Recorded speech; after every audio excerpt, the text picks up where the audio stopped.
function based on a clearly defined vision, strategy, and roadmap. Let's understand by taking an example of Trend Hub, a retail store. Meet Alex, Sarah, Michael, and Emma. Welcome, everyone, to our finance strategy meeting. Today, we'll discuss our options for both long-term and short-term financing to support the growth of our business. Sounds good, Alex.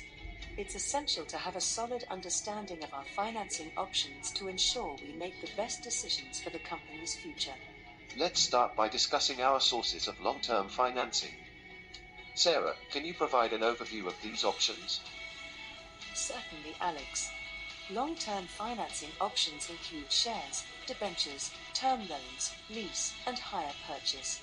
Shares involve selling ownership stakes in the company to investors. Debentures are long-term debt instruments issued by the company.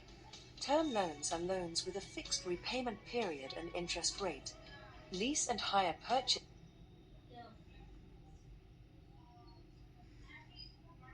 acquiring assets through leasing or installment payments. Thanks, Sarah. Michael, as the accounts manager, can you share your insights on the utility of retained earnings, public deposits, and bonds as sources of long-term financing?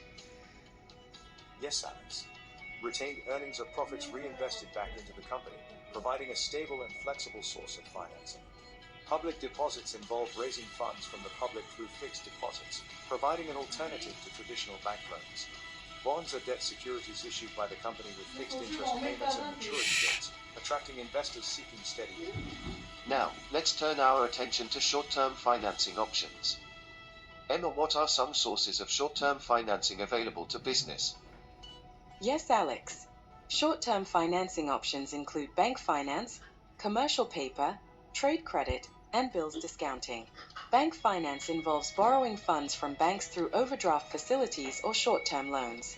Commercial paper is a short-term debt instrument issued by corporations to raise funds quickly. Trade credit allows businesses to buy goods and services on credit terms. Bills discounting involves selling accounts receivable at a discount to obtain immediate cash. Thank you, Emma.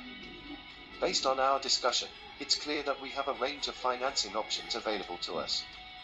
As we continue to grow, we'll need to carefully evaluate each option and determine the best approach to meet our long-term and short-term financing needs.